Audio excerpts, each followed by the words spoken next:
À l'époque où les safaris étaient synonymes de chasse pour quelques privilégiés, il fallait plusieurs semaines pour rallier l'Amérique du Sud depuis l'Europe. Désormais, cela prend à peine une journée en avion. Notre voyage nous emmène dans le nord du continent, vers un animal aux dimensions colossales et à la force herculéenne. La Guyane est connue pour ses eaux abondantes. C'est dans les rivières que vit l'imposant anaconda.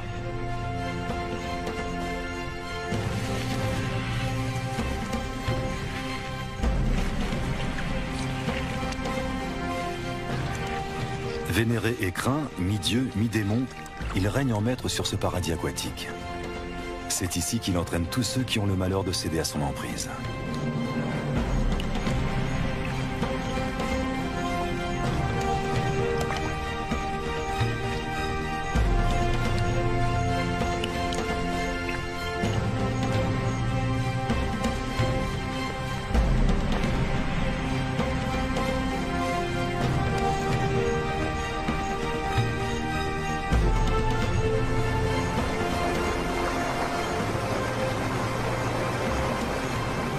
L'eau est l'élément essentiel de son habitat.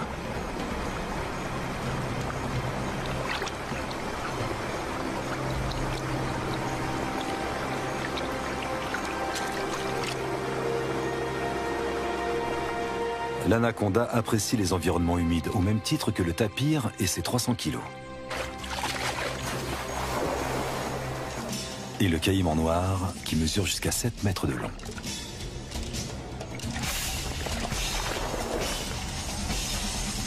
Pour les capybaras, partager le territoire des anacondas n'est pas de tout repos.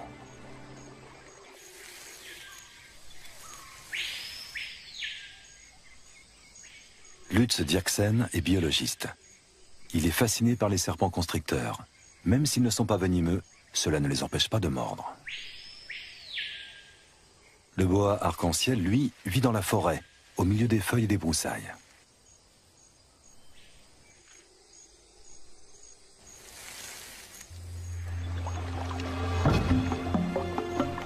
Dès 4 heures du matin, nous avons commencé à charger les 3 bateaux avant de nous mettre en route, à la recherche du grand anaconda.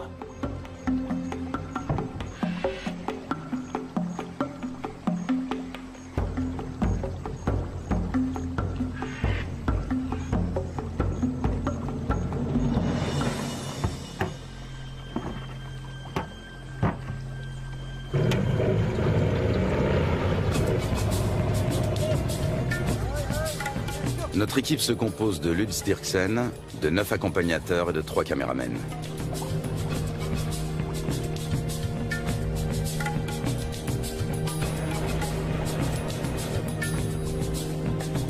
Même en pleine saison sèche, le niveau de l'eau est toujours très élevé. C'est de plus en plus souvent le cas ces dernières années. Pas un seul banc de sable isolé où les animaux pourraient prendre le soleil. Apercevoir des anacondas s'annonce difficile. Le grand anaconda, aussi appelé anaconda vert, vit à l'est des Andes, près des grands systèmes hydrologiques. On connaît bien la vie de ces serpents dans les zones marécageuses du Venezuela, les llanos.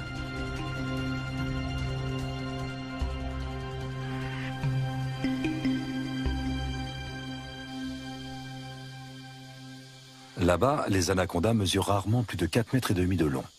Leur proie préférée, ce sont les capybaras, les plus grands rongeurs au monde dont les dimensions peuvent atteindre celles d'un chien berger.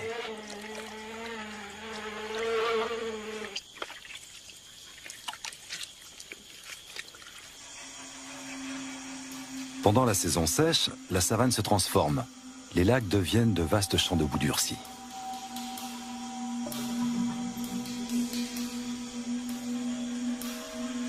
Difficile pour un anaconda de plus de 4 mètres de trouver un point d'humidité qui lui permettra de supporter la chaleur.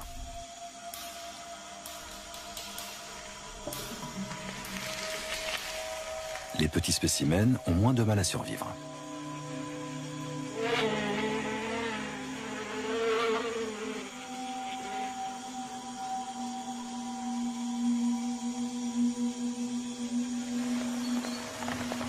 Début avril, la saison sèche touche à sa fin et les premières gouttes d'eau se transforment vite en pluie torrentielle. En à peine quelques jours, les étendues asséchées se gorgent d'eau.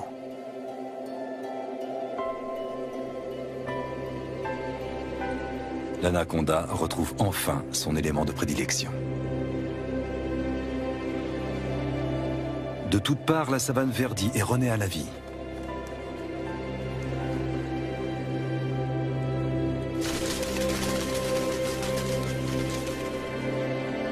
Les anacondas qui vivent au bord du fleuve sont différents de leurs congénères de la savane. Ils peuvent mesurer jusqu'à 9 mètres de long. Contrairement à leurs congénères vénézuéliens, on sait très peu de choses sur leur mode de vie.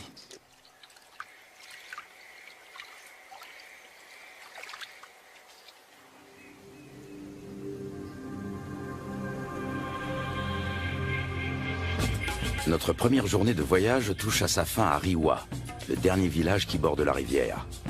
Un monde sauvage nous attend ensuite.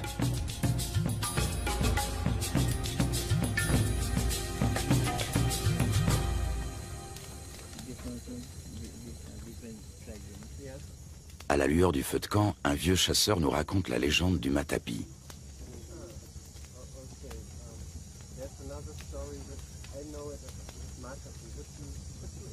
Cet ustensile permet aux femmes d'extraire le jus toxique du manioc. L'idée en est venue à un chasseur alors qu'il observait un anaconda en train de se nourrir. Il a conçu une clé faite de lianes qui imite les mouvements de contraction du serpent en train d'avaler sa proie.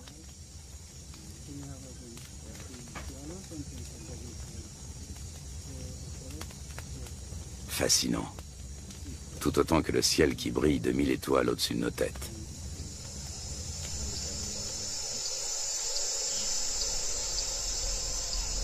Le grand anaconda appartient à la famille des Boidae. Il tue en enroulant étroitement son corps musculeux autour de ses victimes jusqu'à ce qu'elles meurent étouffées. Ses dents sont orientées vers l'arrière, ce qui lui permet de la maintenir, sans toutefois la découper. Il n'a donc pas d'autre choix que de l'engloutir en une seule fois.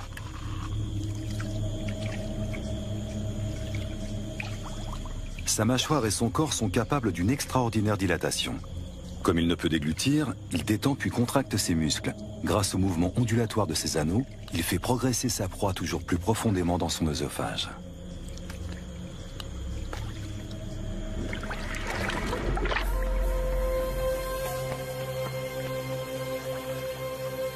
Un groupe de becs en ciseaux prend son envol dans la lumière du petit matin.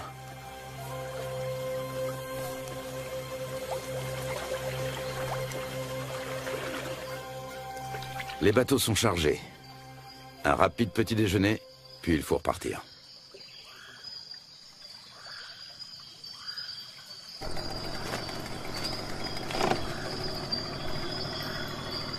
Encore 3 longues journées de bateau nous attendent.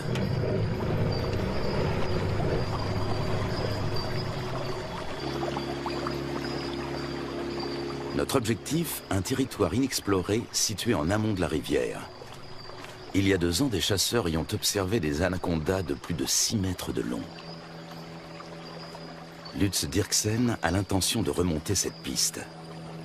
Il souhaite également réaliser la cartographie des espèces que l'on peut rencontrer dans la région. Plus nous progressons et plus la nature nous semble vierge.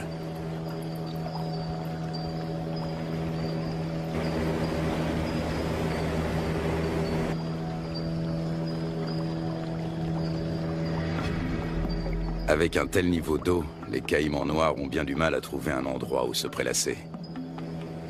Les plus gros spécimens, eux, ont trouvé leur place au soleil.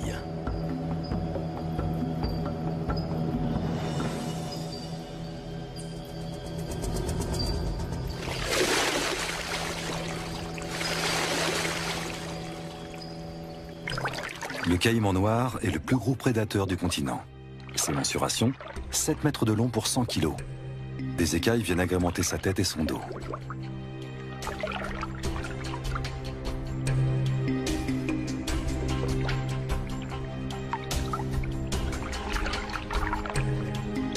La peau cuirassée de son ventre et de sa gorge est particulièrement épaisse et dure.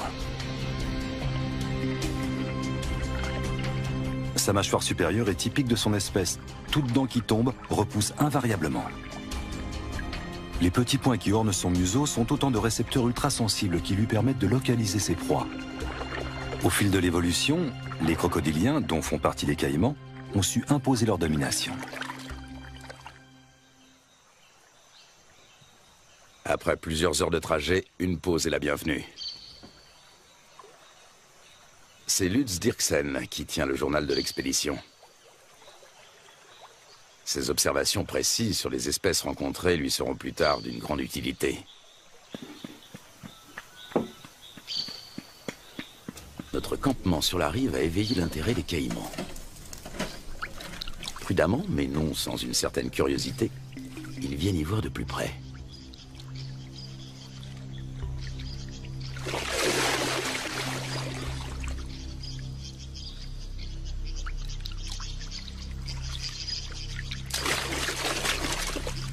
Une mesure d'intimidation s'impose.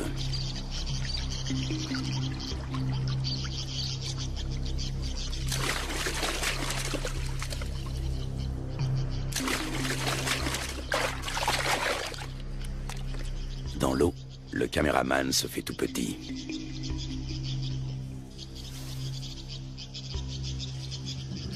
La bête est encore loin. Comment l'attirer sur un banc de sable pour mieux l'observer? La prudence est de mise. Le caïman commence par suivre le comportement des vautours. Une fois sûr qu'aucun danger ne menace, il vient récupérer les restes de repas que nous avons disposés en guise d'appât.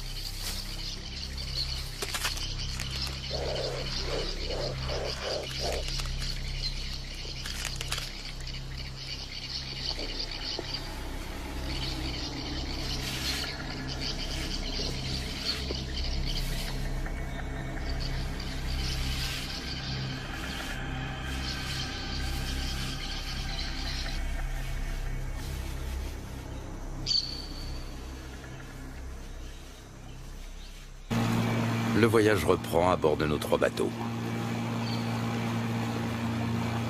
Dans ce virage, la rivière a creusé une profonde entaille dans la berge et coule désormais tout droit. Des vestiges de l'ancienne berge se dressent encore au milieu du courant qui se renforce. Les moteurs des bateaux sont soumis à rude épreuve. Les limites des rivières sauvages varient souvent, formant de multiples bras morts et des étangs.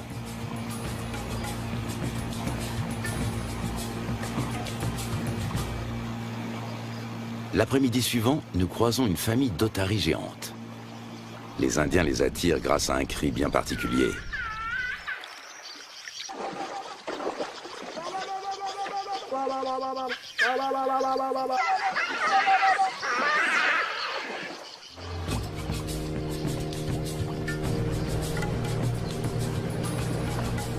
Nous touchons enfin au but. Il ne peut s'agir que de l'endroit dont les chasseurs ont parlé. C'est ici que nous allons nous établir pour partir à la recherche des grands anacondas. Nous remontons notre équipement aussi loin que possible de la rivière. Par temps de pluie, les eaux peuvent monter très vite.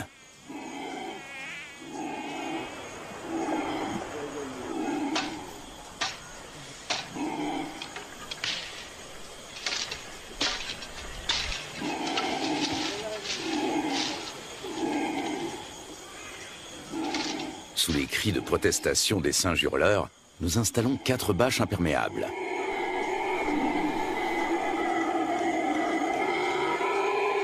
Une bâche pour la cuisine.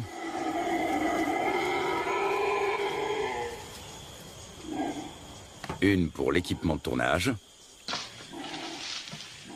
Et 2 pour nos hamacs. Nous savons que les serpents et les scorpions aiment se glisser dans les poches et les bottes des hommes.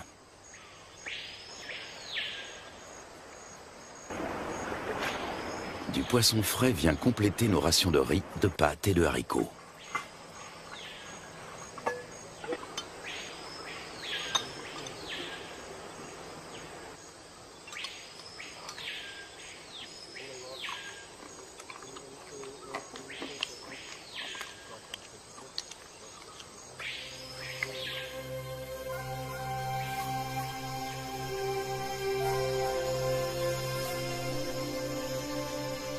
Nous sommes en route depuis maintenant plusieurs heures. En raison des fortes précipitations, les eaux sont encore très hautes, au point que les branches gênent notre progression. Les animaux n'ont pas besoin de venir à la rivière pour trouver de l'eau.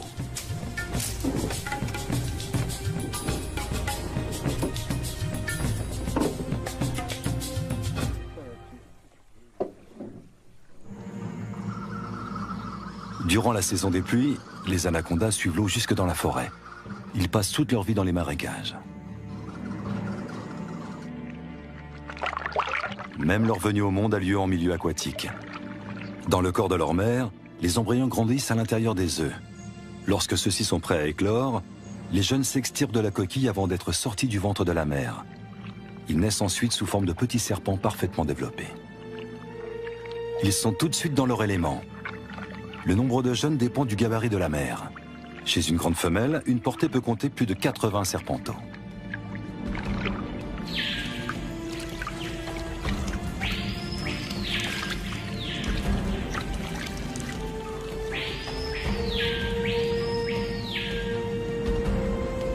Selon les légendes indiennes, les petits dévoreraient leur mère.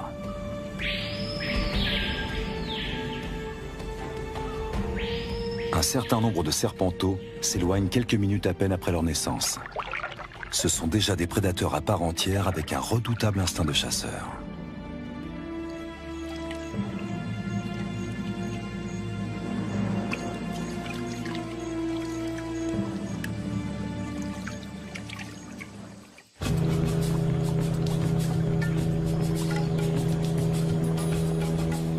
Pour son bain de soleil, cette iguane a choisi une souche d'arbre. Nous tentons notre chance dans un petit cours d'eau.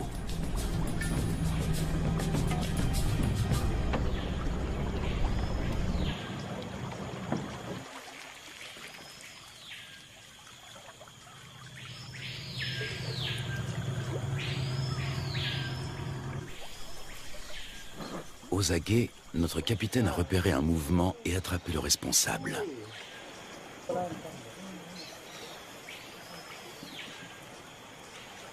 Un jeune anaconda. Il fait près d'1 mètre de long et est âgé de seulement quelques semaines. Sa première mue le rend quelque peu apathique.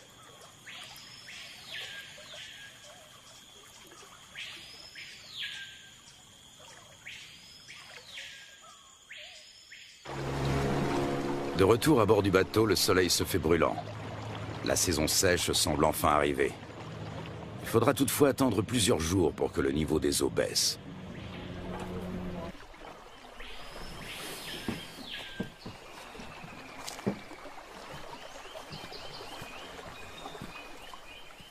Pour se frayer un chemin sans machette, il faut suivre les pistes régulièrement empruntées par les animaux.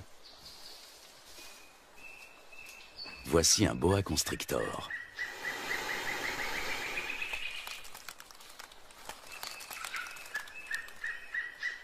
Nous sommes trop grands pour lui servir de proie, mais cela ne l'empêche pas d'essayer de nous intimider.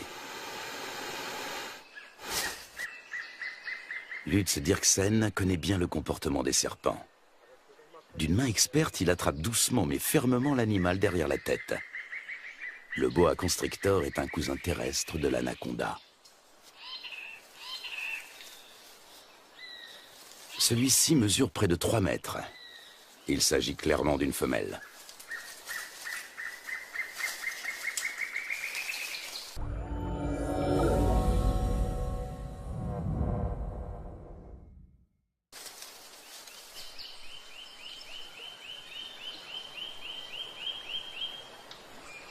Encore un jeune anaconda.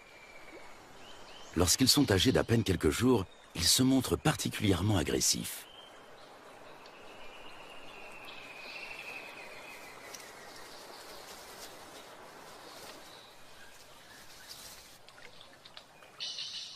De retour au camp, Lutz Dirksen complète son journal.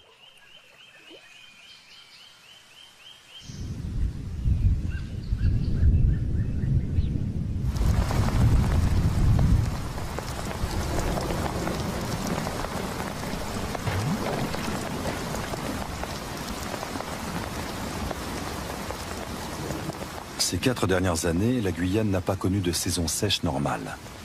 Le manioc a même pourri sur pied. À l'origine de cela, les phénomènes météorologiques tels que la Niña et le réchauffement climatique.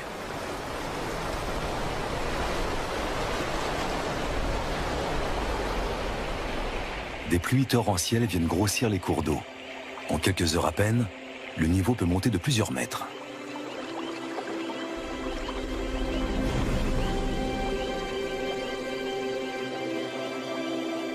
Les forêts qui bordent les rivières ont l'habitude de ces caprices saisonniers.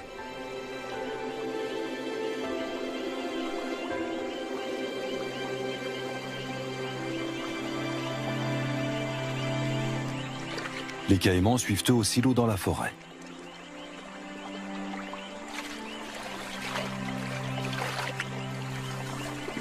Même le tapir trouve de la nourriture sous l'eau. En plus des fruits et des feuilles, il est friand de plantes aquatiques. Il faut dire que dans l'ombre des sous-bois, ce gros ongulé peine à trouver de quoi se nourrir correctement.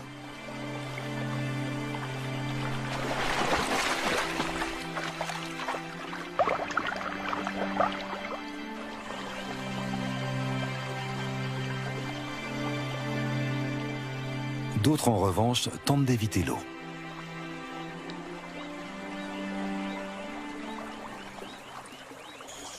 Au beau milieu de la nuit, le niveau d'eau a encore subitement monté de plus de 3 mètres.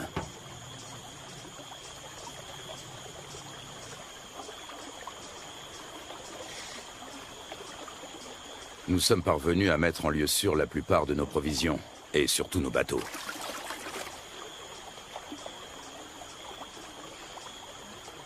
Il faut dresser maintenant le bilan des dommages.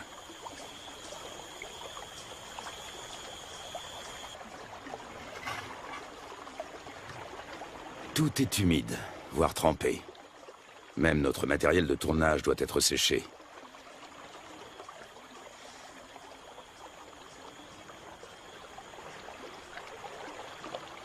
Continuer ou faire demi-tour? Telle est la question. Si nous voulons rester, il nous faut un campement en amont des cascades. À condition de venir à bout de celle-ci.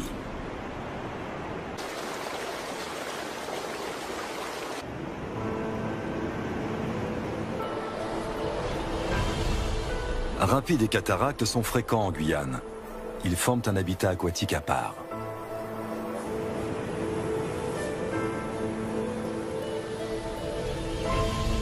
Les vautours s'attribuent les victimes de noyades.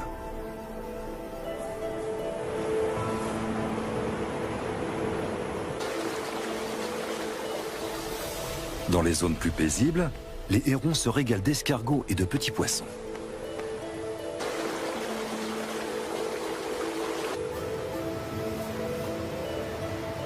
Les loutres géantes, elles, aiment chasser dans les remous poissonneux.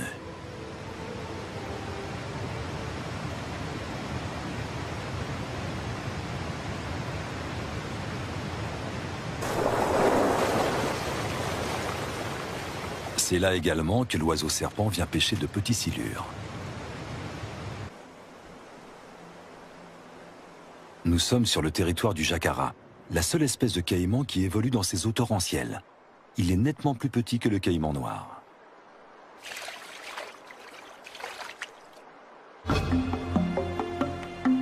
Après en avoir débattu, la décision est enfin prise. L'équipe va se séparer. Un bateau va prendre le chemin du retour. L'équipe de tournage, accompagnée de 6 des guides, va relever le défi et continuer la route vers l'amont. Impossible de savoir ce qui nous attend. Peu de gens se sont déjà aventurés au-delà de ces cascades. Pour y parvenir, il nous faut des troncs d'arbres. Ils vont nous servir à faire avancer les bateaux tout en protégeant leurs coques. Chacun d'entre eux pèse près de 300 kilos.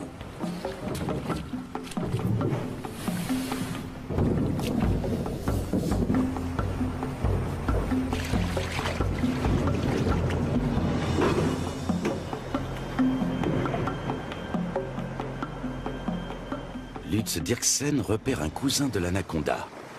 Il s'agit d'un Corallus hortulanus qui vit dans les arbres.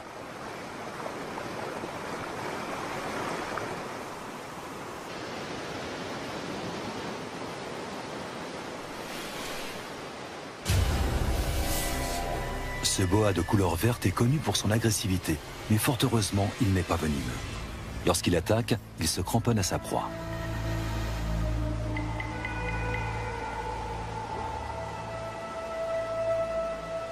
Au niveau de sa lèvre supérieure, on distingue ses fossettes sensorielles. Il s'agit de détecteurs de chaleur qui l'aident à repérer ses victimes, même de nuit.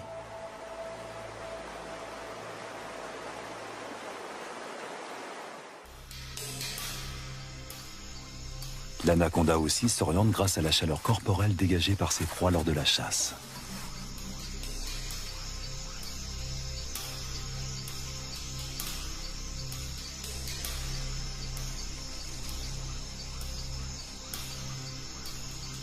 Peut-être distingue-t-il le paca comme à travers une caméra infrarouge.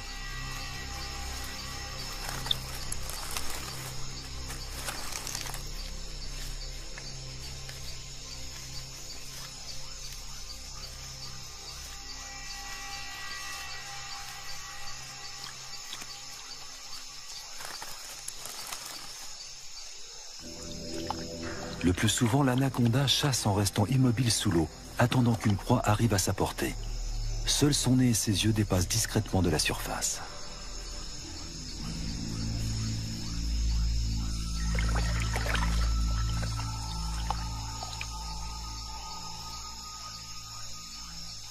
Avec sa langue fourchue, il détecte la moindre odeur.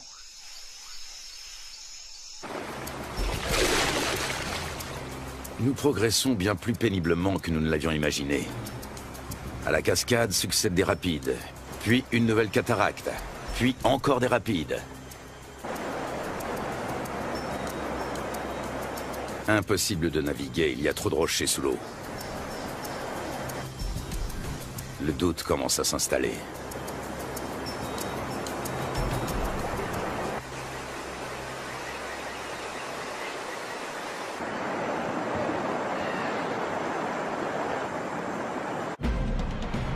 Dans le cours supérieur, les eaux sont particulièrement impétueuses.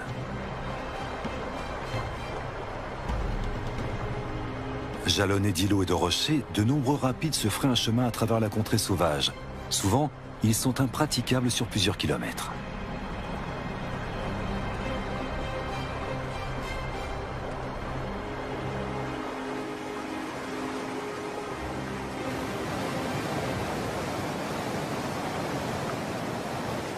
Les jacaras ont compris que les poissons leur tombent directement dans la gueule pour peu qu'ils se placent au bon endroit.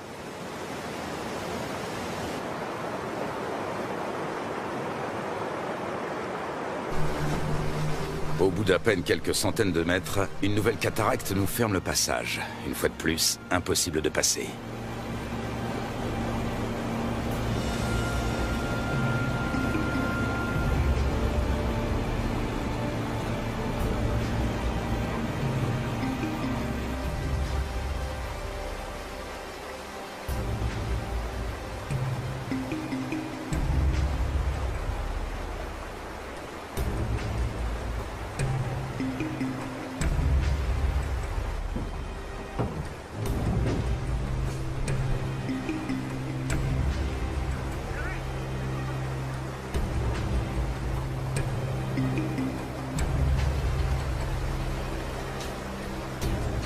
Nous progressons lentement.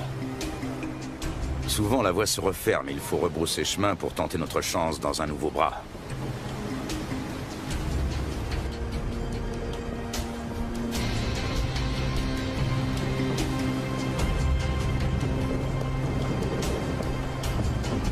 Il nous aura fallu une journée entière pour parcourir 500 mètres.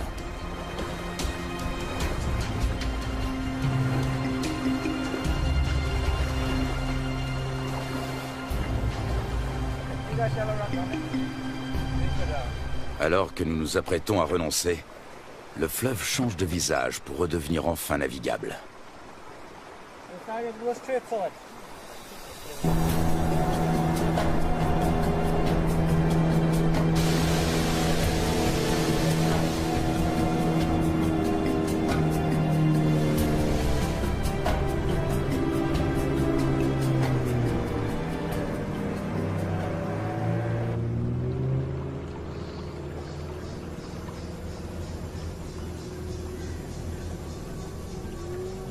Devant nous, la rivière se dédouble. Un monde intact nous attend.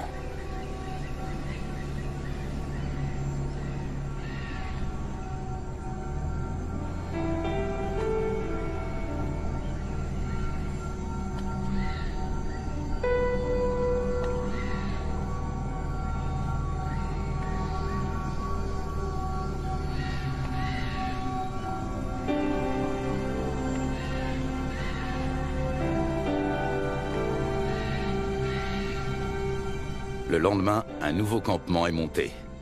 Cette fois, nous espérons être à l'abri des eaux.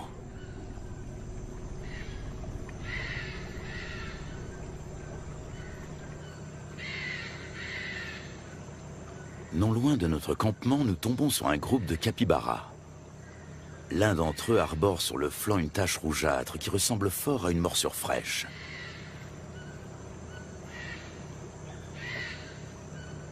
Les rongeurs ne semblent pas gênés par notre présence. Ailleurs, ils se montrent plus farouches. Ici, ils ne redoutent que le jaguar et l'anaconda. Et puis, au milieu d'un enchevêtrement de branches,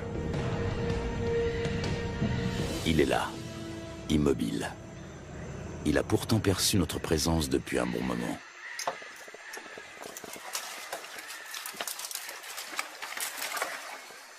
Impossible de l'approcher. Mais Lutz Dirksen sait que l'anaconda n'est pas du genre à fuir bien loin. Il retente sa chance. Une prise solide au niveau de la tête, une autre à l'endroit le plus large du corps, et le serpent ne peut plus lui échapper.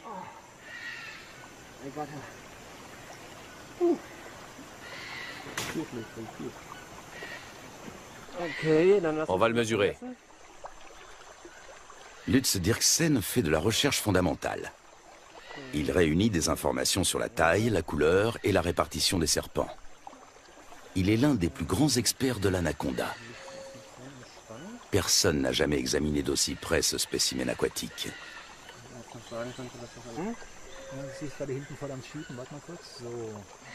La taille de la tête permet de déterminer l'âge. Plus la tête est importante comparée au corps, et plus le serpent est vieux.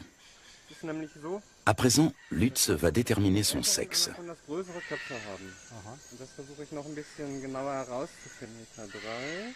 Il s'agit d'un mâle. Après l'avoir mesuré sous tous les angles, nous le relâchons.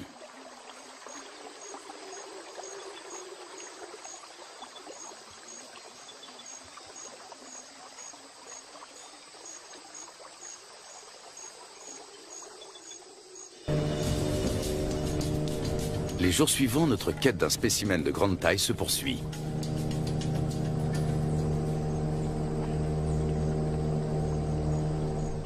Les pêcheurs de l'équipe ont découvert un grand anaconda, mais celui-ci a aussitôt replongé.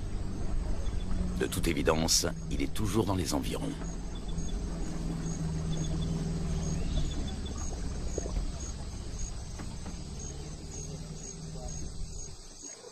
Nous décidons de passer le coin au peigne fin.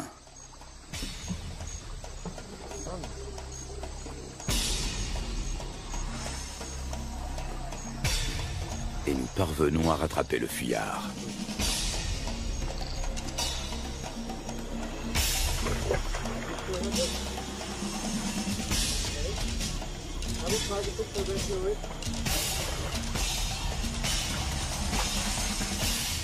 Ce serpent va à son tour être mesuré.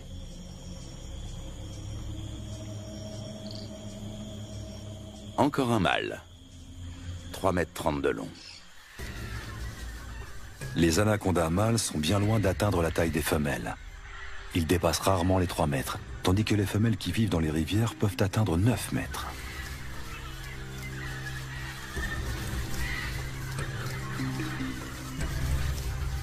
Les mâles trouvent les femelles prêtes à l'accouplement en suivant les phéromones qu'elles émettent.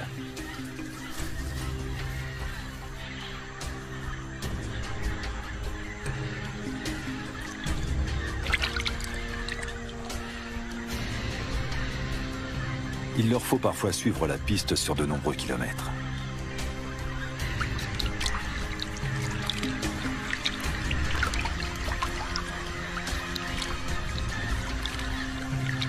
Il arrive que plus d'une douzaine de mâles s'enroulent autour d'une même femelle. En ondulant, ils tentent de repousser les assauts de leurs rivaux.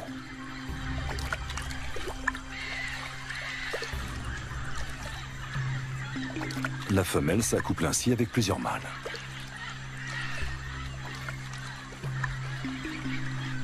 Dans les mythes indiens, l'anaconda à plusieurs têtes est une divinité récurrente. Cet enchevêtrement amoureux en est peut-être l'origine.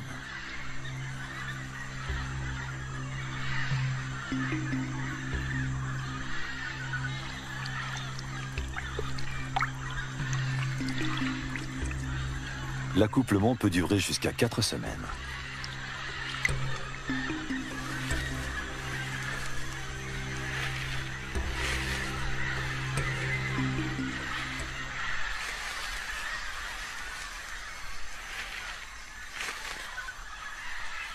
Les mâles repartent ensuite, chacun de leur côté.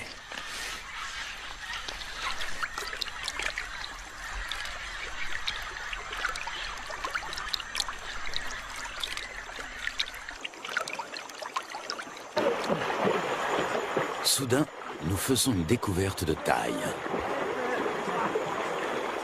Un serpent géant tout près de la rive.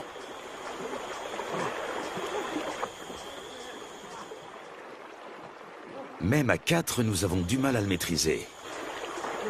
Son corps n'est qu'un unique et gigantesque muscle d'acier flexible.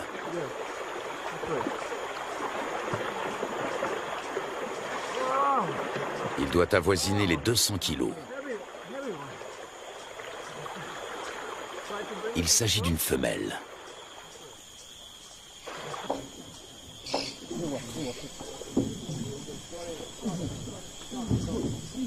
Sur la berge, nous pouvons la mesurer en toute tranquillité.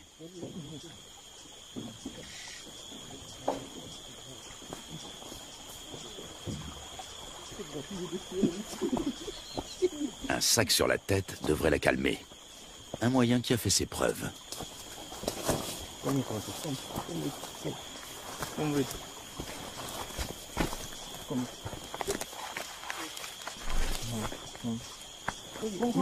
Nous parvenons à la ramener à terre sans trop de résistance. Avec sa taille, elle ne connaît plus aucun prédateur naturel.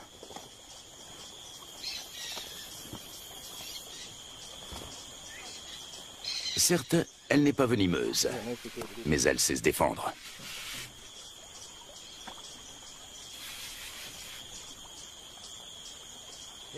Tenez-la, pendant que je mesure. Une telle géante peut infliger de graves blessures. Une fois refermées sur leur proie, ces mâchoires ne se rouvrent pas facilement. Solides, acérées et orientées vers l'arrière, ses dents sont de véritables crochets. On distingue parfaitement sa trachée située à l'avant de la gueule.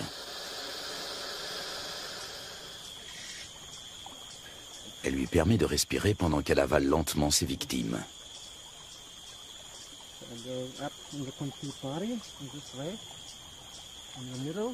L'anaconda fait jouer ses muscles.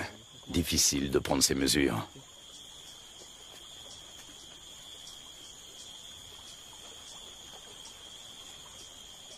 Cette femelle est nettement plus imposante que tous les autres anacondas que nous avons rencontrés au cours de notre voyage. Lutz doit s'y reprendre à plusieurs reprises.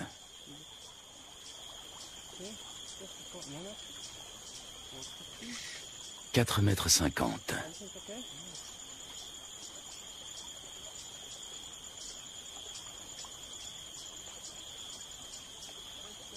« 5,70 m.